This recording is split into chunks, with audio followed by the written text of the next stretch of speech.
बोलण्यासाठी आपल्यासोबत आहेत काँग्रेसचे ज्येष्ठ नेते राज्याचे माजी मुख्यमंत्री पृथ्वीराज चव्हाण.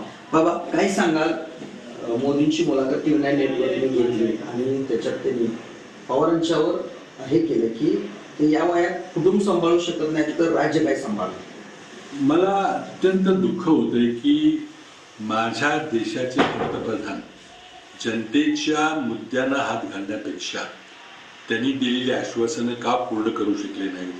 त्यांचे जर 400 पार आले तर पुढच्या 5 वर्षांमध्ये ते काय करणार आहे हे सांगायचं सोडून तुम्ही व्यक्तिगत टीका करायला लागलेलं आहे. हे साध्या म्युन्सिपाल्टीच्या पातळीवर जर एखाद्याने वैयक्तिक टीका केली तर आपण समजू शकतो, पण पंतप्रधानांनी आपला जाहीरनामा, आपला कार्यक्रम, आपलं यश अपयश हे सांगायचं सोडून तुम्ही वैयक्तिक टीका करायला लागलेला आहे विरोधकांच्यावर. म्हणजे याचा अर्थ तुम्हाला आता निवडणूक आपली पराभव होतो याची खात्री झालेली आहे. म्हणून तुमच्या भाषणामध्ये कुठलेही विकासाचे मुद्दे, लोकांचे मुद्दे, महागाई, शेतकरी, बेरोजगारी, भ्रष्टाचार हे काही तुम्ही घेत नाही. तुम्ही सांगितलं होतं की न खाऊंगा न खाणे दूंगा, पण जगातला सर्वात मोठा निवडणूक रोख्याचा भ्रष्टाचार मोदींच्या आशीर्वादाने होतोय. आणि महाराष्ट्रात जे सत्तांतर झालं, राष्ट्रवादी काँग्रेस फुटली, शिवसेना फुटली, ही मोदींच्या मान्यतेने, त्यांच्या आशीर्वादानं, त्यांच्या अप्रुव्हलनं फुटलेली आहे. ही नकळत घडलेली घटना नाही. सर्व भाजपची ताकद गुजरात सरकारची, आसाम सरकारची, गोवा सरकारची या फुटीर आमदाराच्या दिमतीला कुणी दिली. आणि त्यामुळं न खाऊंगा न खाणे दूंगा म्हणणारे मोदी आज वैयक्तिक टीका करतायत, कारण त्याला काही भरीव कार्यक्रम हातात घेता येत नाही. भरीव कार्यक्रमावर कोणाचा विश्वास नाहीये. आज तुम्हाला मोदी की गॅरंटी का म्हणावं लागते, भाजप की गॅरंटी तुम्ही का म्हणत नाही.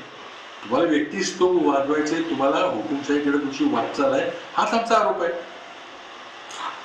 उद्धव ठाकरेंच्या बाबतीत ते म्हणतात की उद्धव ठाकरेंच्यावर माझं बाळासाहेबांचं मगोमत प्रेम आहे, इथून पुढे पहिली मदत त्यांना मीच करेल असं म्हणून त्यांनी उद्धव ठाकरेंना विंडो ओपन केली असं वाटतं. बिलकुल नाही आहे.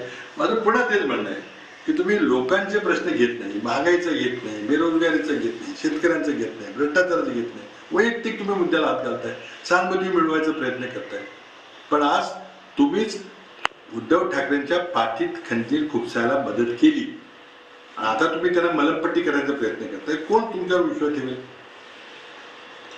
संविधान आतापर्यंत संविधानात दुरुस्ती करून सर्वाधिक काँग्रेसनं त्याच्यात दुरुस्ती केल्या असे आरोप केलाय आणि संविधान बदलण्याचा आमच्यावर आरोप करतात असे ते बोलत आहेत. डॉक्टर बाबासाहेब तर त्यांनी सांगितलं की ही दगडावर कोरलेली अक्षरे नाहीत, वेळेनुसार आपल्याला यामध्ये बदल करावे लागतील. बदल कसे करायचे याची प्रक्रिया देखील त्या घटनेमध्ये डॉक्टर बाबासाहेब आंबेडकर नमूद केलेली आहे. तर त्यांना घटनेमध्ये बदल अपेक्षित होते. आता 106 वेळेला घटना दुरुस्ती